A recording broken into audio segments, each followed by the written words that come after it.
Episode 3 of The Rings of Power is here, and it drags on.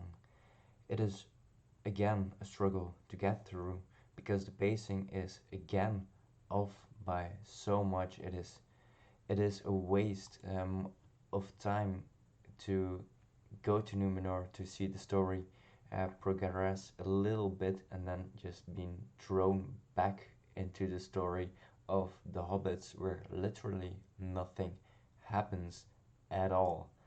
There's basically three distinct storylines in this episode. We have Arondir, who has been captured by orcs in the previous episode.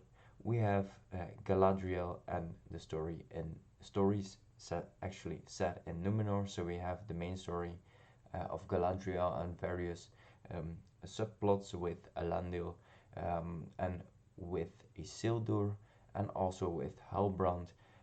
Also, these storylines with Elendil and Isildur, they don't really add much to the story or to the progression of it. So I'll try to get over them as quickly as possible because it's a lot of dialogue going on in those scenes. And then, of course, we have the third storyline, which is the hobbits, that is just randomly placed in this episode between story progression in Númenor, and it's dumb. They still haven't washed. It's been 3 episodes and nobody has washed. They're still dirty. So let's get into it, shall we? So it starts off with Arondir awakening in a tunnel, seeing several human slaves digging a big gully, which is covered by some tent sails or cloth or something. It's not really clear, but it is covered. And he also meets his elven buddies, including the Watch Warden and the other elves from Osterith, who are also captured by the orcs. They're saying that this is how the orcs escaped their notion and that this is how they get out of the sunlight. But it's really weird because we've seen in Hordern and in Tir Harad that the orcs are actually digging tunnels and that they have these orcs with long claws that are, I suppose, claws for digging dirt and all that. Um, but we don't see them anywhere here. We see a bunch of human slaves, we see a bunch of elven slaves. The kids are locked up in cages. Why not just kill them? They're not really useful if you just look them up. So why not just kill them? It's a waste of resources. Um, so we've seen these tunnels in Hordern and in Tir Harad. So why change to a gully where everyone can see what you're doing? I mean, you can basically, even if you just pass over a part of the gully in a desolate landscape, I mean, you would see a big gully, and it's like, what's this gully doing there? Instead of digging a tunnel that literally nobody can see unless they hear you digging, or a piece of the tunnel collapses. So it's kind of odd why they changed from tunnels to gully, but there's a lot of stuff in the show that doesn't make sense. So um, yeah, I guess they thought, whatever, we'll show some sunlight. We have like this more open space. It's easier to film, or something. I don't know. It's maybe to have like a later scene with this tree in the background. That could also be a possibility. So the Watchwarden basically gets into an argument with one of the orcs because there is one tree still standing in the path of the gully. So they want to have it cut down, but the elves don't want to do it because they're Sylvan elves and they have a love for nature. Um, but because of this argument, there's the main orc, who you see here in this picture, who is like, I mean, you showed strength by disobeying orders or by angering my subjugate. So here's some water, and then he kills one of the other elves when he drinks. So um, yeah, where that comes from, I don't know. It's maybe to have like to build up this sense of trust um, between captive and captor, and then just doing something, um, you know, unexpected, like slashing an elf's throat. Um, But yeah, I mean, they can do that because they have a lot of other slaves who can do the same work. Um, so it makes sense to be like establishing authority. So at least that makes sense.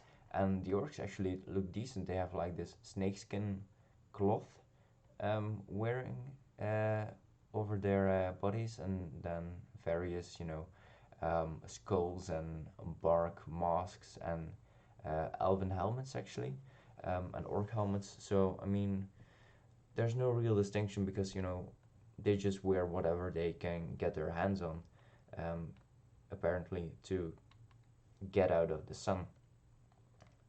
But they look decent at least, so that's a plus. Um, One of the few pluses to give in this episode. You see, this is the gully. You see it like snaking around in the background. You see this literally one tree, in the path of the gully. All the other trees around it are cut down. There's burning going on. There's like some yellow sulfuric smoke in some parts. I don't know where that comes from because it's just a forest. So I mean, there's no way that nobody notices this. Um, you see this massive gully in the landscape, this massive wide open space of forest that's been cut down and burned. So, I mean, people would notice. Anyone would notice. So it's really something idiotic that they go from a tunnel above ground to collect wood to support these tunnels. Yeah, sure, that's fine, but they literally just cut down a whole swathe of the forest for this gully where you wouldn't need that much support for wood. You would only need the wooden supports for the roof. Um, but it's really weird, and nobody notices this apparently. And they're going through Mordor. I don't know where they are.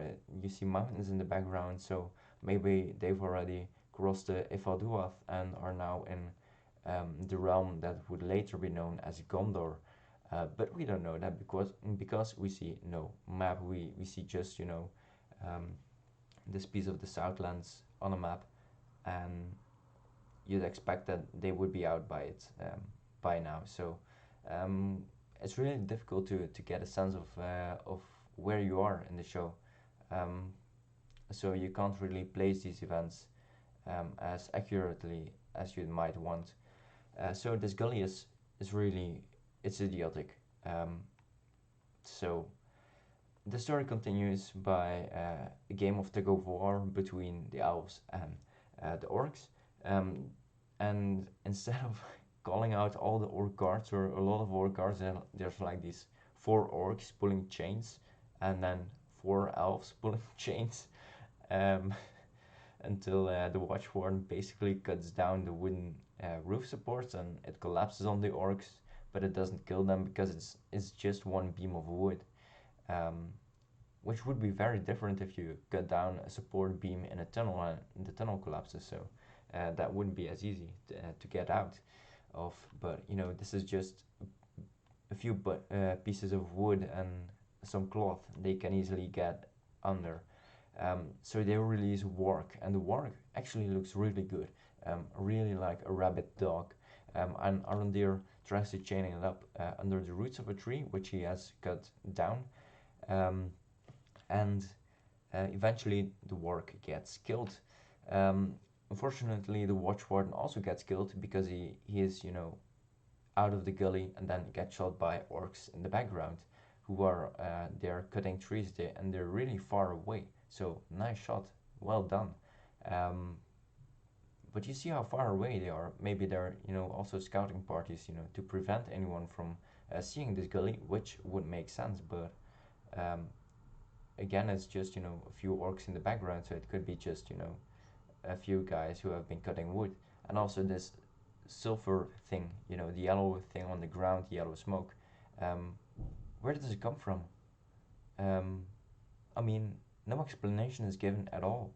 It's just a forest, so you'd expect some fires when the wood is burnt, or some undergrowth is burnt away. But sulfur, no, not really. And it's like this foam. Um, but yeah, whatever. Yeah, it doesn't have to make sense really, because yeah, as I've said before, a lot of the show doesn't really make sense. It seems like a lot of it is just added in for effects without really thinking about, you know, the logic behind it. Um, and this storyline ends with the appearance of Adar, the father of the orcs, or as the orcs call him. And you see this glove, and you know, I mean, this is Sauron. And it's a nice shot. It's the same with Elendil in the last episode. You get like this shot where his features are very fake, so you don't know for sure, but you see he has black hair, and you see this glove, so it's fairly obvious that it is Sauron, unless they are subverting expectations and actually putting the Witch King of Angmar in there, which would be really idiotic as well. But I think this is Sauron, and they will play it off as Sauron. So that's that for Arondir-storyline, and then we go on to Galadriel and Númenor. So we're on the ship with Elendil, where Elendil is basically one of the other dudes on the ship, with just a cuirass that is slightly more decorated, and you know, Galadriel is standing there asking where they are, where they're going, and Elendil is like, you know, see for yourself. And then we get introduced to Númenor. We see it's a beautiful shot of, um, I suppose this is Armenelos, the capital of Númenor, um, which would be connected with a river to Romena, the eastern seaport. I think we've seen that river in the show with all the statue heads of of the kings and queens of Númenor. So it could be that, you know, the first entrance to Númenor that we get is actually Romena, but we don't really get a name description. We don't really know that this is Armenelos as well, because it's really far away from Minautarma, the mountain in the background, and Armenelos was really close to it. So I don't know where we are at all. You see this big statue that is probably Elros, and from a capital city, I would also have expected more, you know, more buildings at least, because this looks like, you know, a town. At best, you know, a few ships here and there, some nice houses, some back streets, some construction going on, a lighthouse, but you know, not really that feel you would get from the capital city of a, you know, the most powerful realm of men in Middle Earth. So I mean, I'm impressed by this shot, but not too impressed, because you know, you'd expect more from a capital city.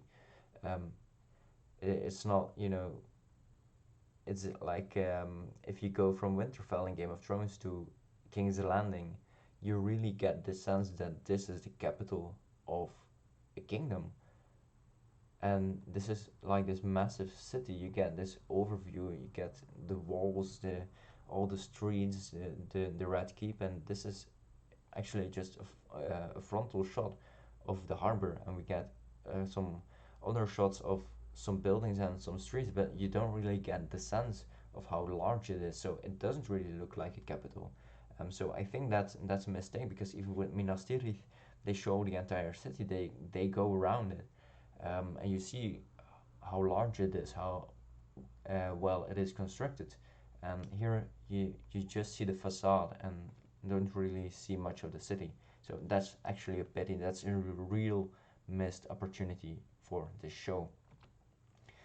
While they are being escorted to the queen, Halbrand sees a smithy, and you know, he's like, I want to go in there.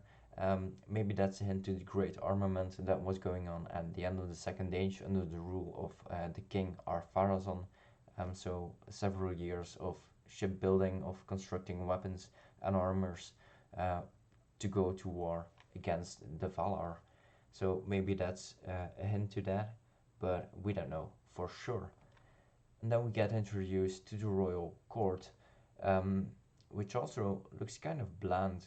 It looks nice, but um, in terms of having a royal court, you'd expect a little bit more grandeur. Um, or at least I'd expect a little bit more grandeur, maybe some wall tapestries of the history of Númenor and all that. Um, Meanwhile, Galadriel and Halbrand are still bare feet walking around, still in their clothes from the sea. So Elendil is like, "Yeah, you don't get shoes. At least give them shoes or boots, man. Seriously." Um, we don't know how dirty these streets are, so maybe some streets are full of mud and chucked out garbage, and they're just walking around in that.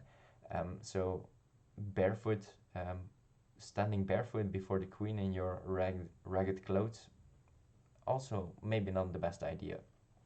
So we get introduced to Queen Tarmiriel, um, and I've said before in a previous video that she was never queen, and she's also called Queen Regent, so holding the throne for someone else. Um, Miriel, her throne was usurped by Ar-Pharazôn, who was leading a rebellion. So Númenor at this point was in civil war. There was nothing like this supposed peace going on, and also you see these costumes in the background. They are colorful and they are nice, but they feel like, you could place it in a historical drama with historical inaccuracies, without a doubt. You could place this in 300.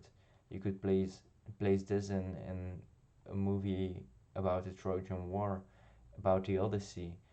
You could place them there and nobody would like, oh, that's weird. I mean, of course, history buffs would be like, I mean, this isn't possible.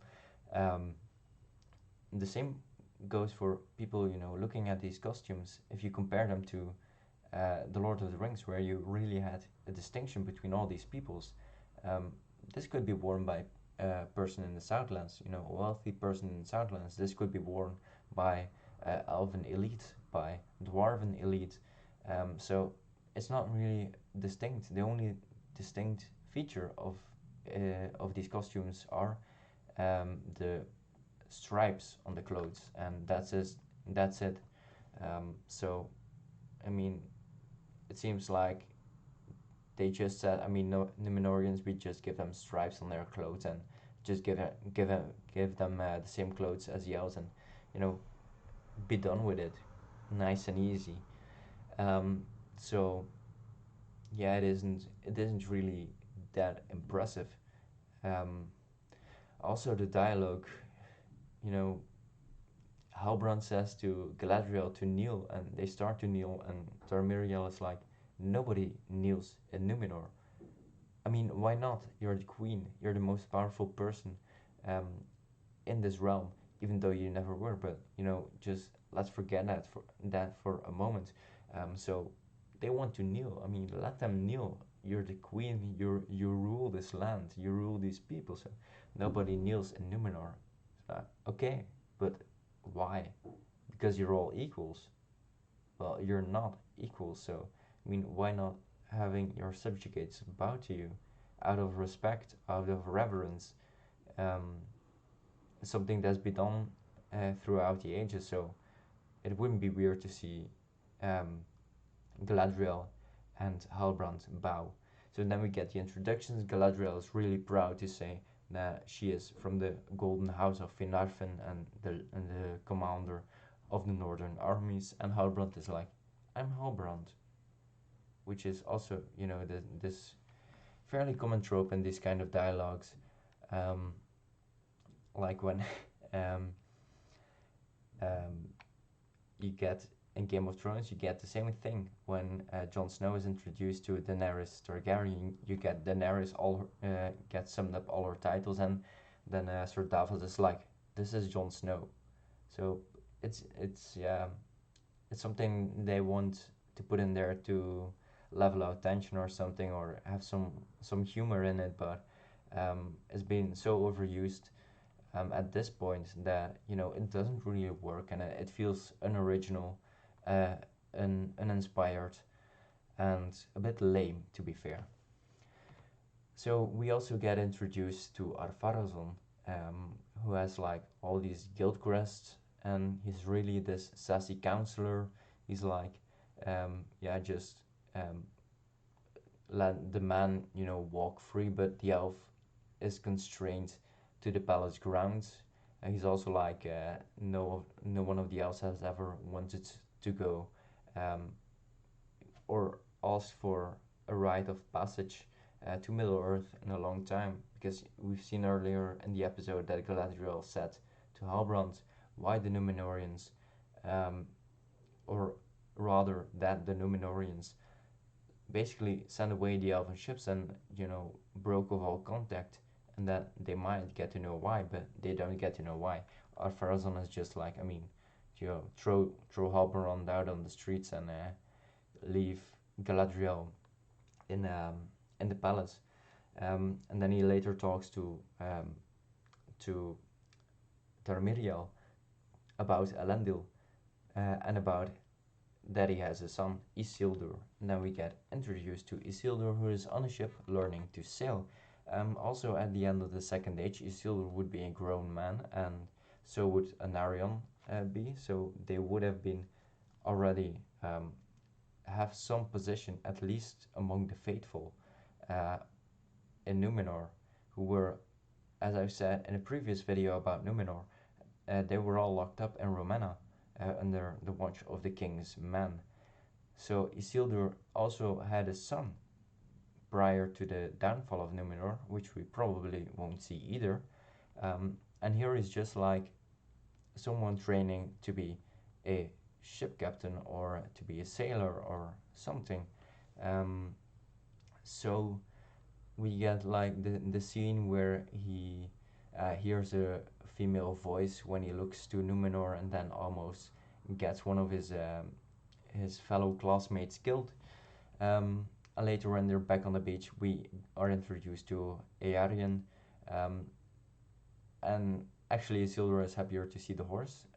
Maybe they also put it in there for a bit of humor, but um, yeah, I had a smile on my face, but it's not something, you know, that funny, I suppose. But of course, that's personal opinion, because humor is really very subjective. So it's really a lot of talking in this episode, because later Tarmiriel and Elendil are talking about the meaning of Elendil's name, and also that the leaves or the petals of the white tree in Númenor are falling, and that the faithful see this as the tears of the Valar. And Elendil says to this that it is important and that they shouldn't really pay heed to these portents. But later, when she asks why she brought the elf with her, why he brought the elf to Númenor, he says like, well, the sea is always right, but then that is also important. So why believe in this one portent but not in the other? Also, again, it doesn't make sense. The dialogue is really nonsensical at points, or really drags on, or is very useless, to say the least. So, and basically hereafter he gets promoted to, you know, watching Galadriel. I don't know why, because just send 10 guards to guard her at all time, lock her up in a room, set guards at the windows, at the doors, or inside, so she can't get out. I mean, it's only that simple. But no, Elendil has to keep a personal watch over Galadriel, who later tries, you know, to threaten him with some fancy dagger moves, which are really useless. Um, she's also really arrogant again, you know, saying that um, he doesn't know her, he knows nothing of the elves and all that. Um, but then he starts talking in Elvish, and she's like, "Wow, how spectacular that someone knows Elvish in Númenor! Wow!" And he mentions the Hall of Lore um, in the west, on the western shores. So I suppose that means it is located in Andunia or somewhere near Andunia. But it's also not clear from the show because the name Andunia isn't mentioned. Um, and he says, "Yeah, we can ride to there." And she's like super excited, you know, ride on a horse, yay, horse time. And you see, finally, we see happy Galadriel from a Disney princess movie.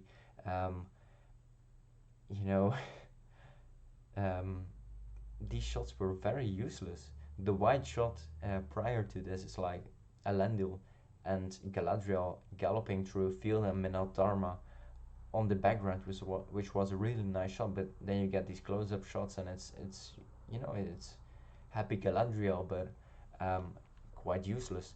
Um, as well, if they just kept these wide shots, I think it would have worked better, and it would have brought this feeling of Lord of the Rings. Um, it would have brought it um, to the audience in a more convincing way, because the films are known for their wide shots. So if you also keep wide shots, it's not really a copyright issue, because everyone can use wide shots in their movies. So why not use these wide shots instead of these close-up shots? Because now it's just Galadriel smiling and some close-up on horse legs, um, and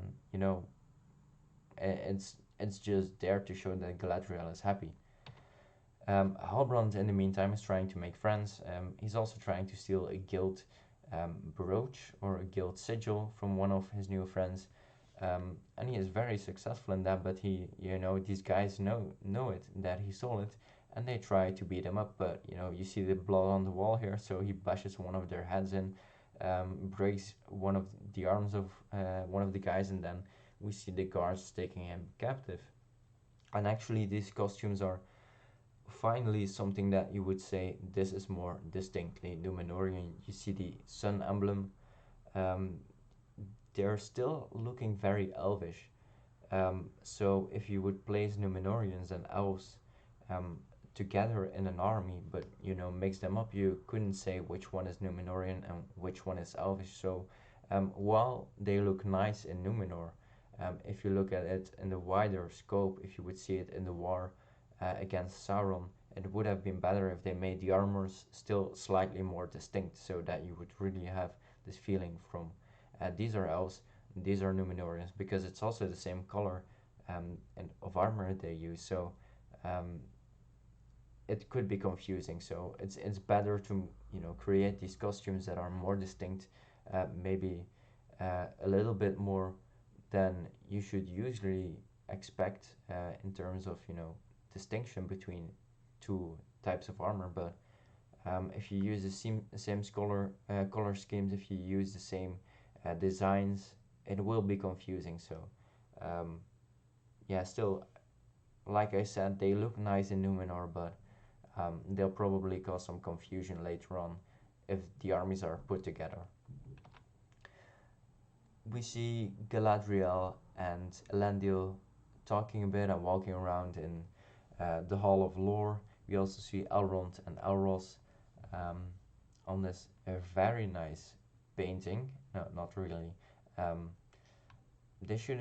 I mean, they had Alan Lee and John Howe on the show, I think, for illustrations.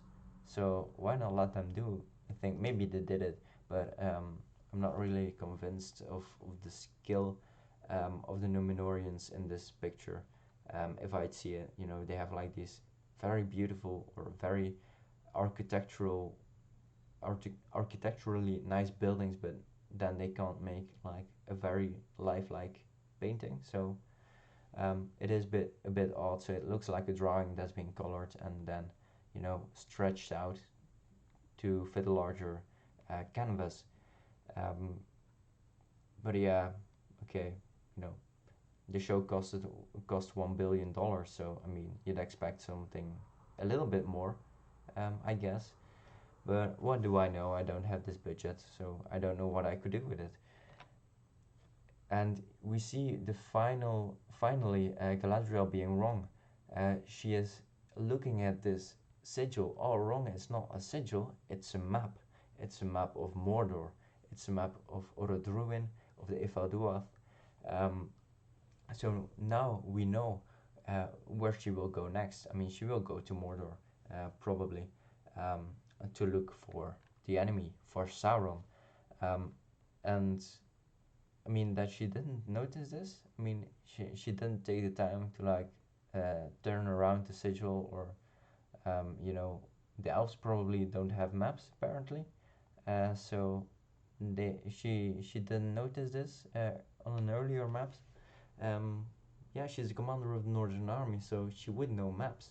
So I think this is just, you know, a plot thing. You know, I mean, suddenly she sees this and she's like, I mean, this is that thing uh, that I have carried in my pocket for, you know, several days, weeks, months, years, centuries.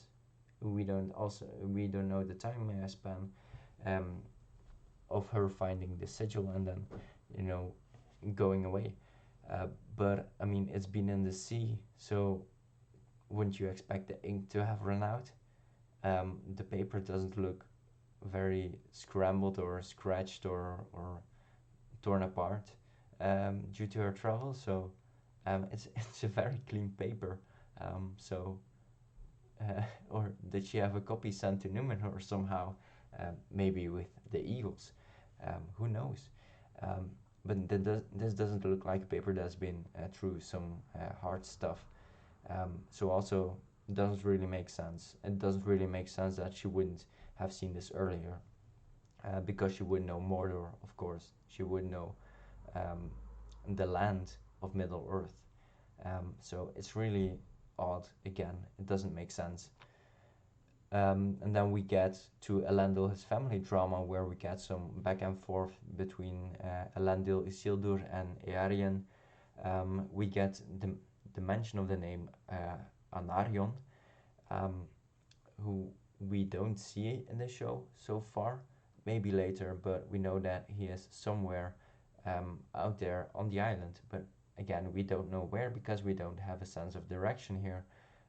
It's just like, I mean, your relatives to the north are coming for a feast for when you graduate your sailor school. Anarion is somewhere on the island. Well, we don't know where, so it's really vague.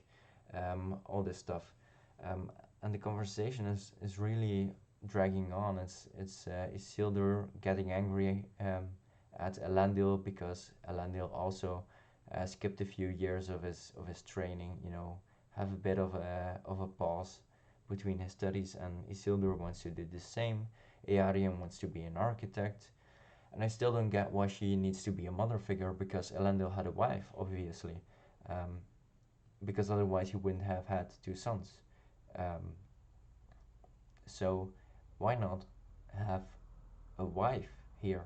Why do you need a sister as a mother figure? Why not have an actual mother? So again, they could have done that because the wife of Elendil is not mentioned um, at all in Tolkien's works. So it's perfectly fine. It's logical that you would have a mother as well in this show, but we get a sister um, to play the mother role, which doesn't make sense at all, at least not to me, but and that's another matter. Luckily, the conversation gets saved by the well-timed mail delivery for Eärien, and we know that she got into the Guild of the Architects. Hooray! Um, and Isildur just leaves the table and is like, you know, screw you guys, I'm off. Um, and we don't see him again for the rest of the episode. Meanwhile, Galadriel visits Halbrand in prison, and we get uh, shown this sigil that she somehow found in the Hall of Lore, which consists of so many scrolls, and she just managed to find this scroll with um, this sigil, and we basically get to know that Halbrand is this series Aragorn, the promised king of the Southlands. So he will unite his people. He will be king once again. He's like the descendant of a long lost line who swore a blood oath to Morgoth. Again, this is really to get the feeling of Lord of the Rings into this, but it doesn't really work because you know where it comes from. It's basically Aragorn, but Aragorn switched to the evil side, or his family switched to the evil side, and then Aragorn needs to be there to save the day. Um, and then they talk some more, but it really drags on again. It's about, you know, redeeming their bloodlines and all that. It's very vague stuff. It's not. It's really typical, generic fantasy stuff. You know, redeeming your family line and all. So the dialogue is really bad in the show, and often doesn't make sense. If I as I've said before. So um, it's really dragging on to watch through these episodes. We get Tarmiriel, who visits a tower where Tar-Palantir has been locked up apparently, as Elendil has said to Galadriel in the Hall of Lore. So now we get to see this tower. Um, and now we know why Tarmiriel is Queen Regent, because they locked up Tar-Palantir.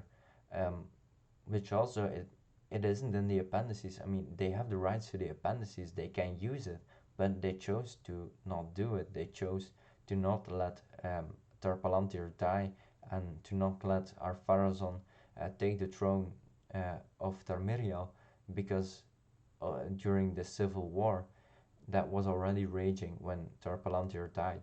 So Tarmiriel should have been on the throne, but she never sat on the throne, not as a queen and not as a queen regent. She was queen of Númenor, but as the unwilling wife of Ar-Pharazôn, which is a whole different matter. So um, now we get to know that, I mean, um, that it is started, something has started, because Galadriel has arrived, and Tarmiriel literally says it has begun. The elf is here. So they expected Galadriel, but why do they expect her? Don't know. Is there a prophecy of some kind? Is there some kind of written scroll that says that Galadriel will visit Númenor at this time to be angry at a queen? We don't know. It's fake and it doesn't make sense. And then we get to the most senseless bit of this episode. It's the storyline of the hobbits who are celebrating their harvest festival. And it's like we get a minute or so of this chanting lines that nobody leaves the trail and nobody walks alone. And you know, it repeats for quite a while, and for a few minutes, or 1 or 2 minutes or so. I mean, we see the Harfoots in various costumes, and it looks like a party. It looks like fun, at least. So that's a positive, that they at least are having fun. And we get this talk between Largo and Marigold, both of whom still haven't washed because their faces are dirty, their necks are dirty. Why don't they wash? Why don't they clean out the leaves of their hair? Why don't they comb their hair? Why don't they get the acorns out? They look ridiculous and dirty. So I don't know why they thought that this was a good idea. Um, so they talk a bit about, you know, those who are left behind, and Largo is like, no Brandyfoot has ever been left behind, so we won't be left behind either. And then he recounts the story of them meeting, so it's all really, you know, nice and cozy stuff, but you know, it takes away the pace from the little of story development that we have. Um, we get this scene where it is shown that Sadok is really an idiot, because Poppy is clearly trying to maneuver Nori, or someone, as far as Sadok knows, would know actually. She's trying to maneuver someone to take something which is really clear, it's really obvious, and Sadok is just an idiot. And Nori takes some star charts out of the book, so it appears that she can read, that the Harfoots can read, even though there's only one book and there's only one person keeping the book. So, um, but yeah, also there's so much more that doesn't make even little more sense. So, um, yeah, that she can read is my the least of my issues in this episode. We get a view of the stranger while Sadok is basically listing everyone who is left behind, or who was killed by wolves or by bees or by an avalanche or whatever. So he eventually burns these papers by accident. So it also shows that he isn't really smart, and that he doesn't know fire. Um, or he is smart but he doesn't know fire, and then accidentally burns the star charts. Um, and Salok is really mad at it because, you know, they finally get Nori um, out of her predicament. I mean, she finally confesses everything because I mean she has to. They notice they have seen the stranger now. He has said her name, so Sadok basically says, I mean, the Brandyfoots they can still come along with the caravan during the migration, but at the back of the caravan. Um, so this is basically saying that they might be left behind because Largo's foot is still hurting. And Marigold is getting angry at Nori for a right reason because now they might be left behind. And she doesn't want to be left behind. She wants to be with the other hobbits. So, um, I mean, it's a very human response and a genuine response. So the actress is and who plays Marigold is actually really good. So also she is one of the positives among the Harfoot hobbits because the rest is just I mean it's dumb stuff. It's not really needed. It's just they just put hobbits in there for this is Lord of the Rings. Lord of the Rings has hobbits, so here are some hobbits. That's basically the only reason they put it in, um, and you see that it drags on and that it destroys the pacing, the little pacing that we have in the show. Um, so yeah, it's a useless storyline. And then at the end we see the stranger who wants to help push the cart of the Brandyfoots, so then they can join the rest. So hooray, happy ending for the Brandyfoots. And basically that's it for this episode. Again, it drags on really. You have the main storyline in Númenor with a lot of side plots with Galadriel and Elendil, Elendil and his family, Isildur. We get Halbrand and his friends. We get Halbrand and Galadriel. We get Elendil and Amiriel. We get Miriel and Pharazôn. We get the whole family together in the royal court. Um, but it drags on because a lot of the dialogue is really it's nonsensical or is just added there to give a bit of more runtime to the episode, it seems, because it drags on, and you don't really get much story progression, which you would expect in this show because they deliberately um, um, condensed um, the events of the Second Age so that they could get um, a faster paced story essentially, but the pace is completely off. I mean, mostly it's just talking or talking about random stuff, saying random lines about stones floating downwards and ships looking upward and um, all these things. It really shows that some of these scenes were just added in to give a bit more runtime. Maybe they thought, well, this will give a bit of background for our characters, but it's not executed well. The only execution of this that was done well was actually a Númenor in this episode. When Elendil is walking away, um, Tarmiriel asks Pharazôn, who is this Elendil? And he basically, while we see Elendil, a frontal shot of Elendil walking away, you hear Pharazôn say, he's from the west of the island, I believe, and he has one son. And then you get this cut to Isildur, which was a decent, you know, crossing into this next scene. So not all is bad, but the bad outweighs the good stuff in this episode. And again, the hobbits, the Harfoots, they are really useless because we don't really, you know, see anything. They're just running around in carts and partying and eating, stuff hobbits do, except for the migrating. Um, and Poppy and Nori are just useless characters. They're, as I said, they're just added in there to give people this feeling of this is Lord of the Rings because it has hobbits, and it shows.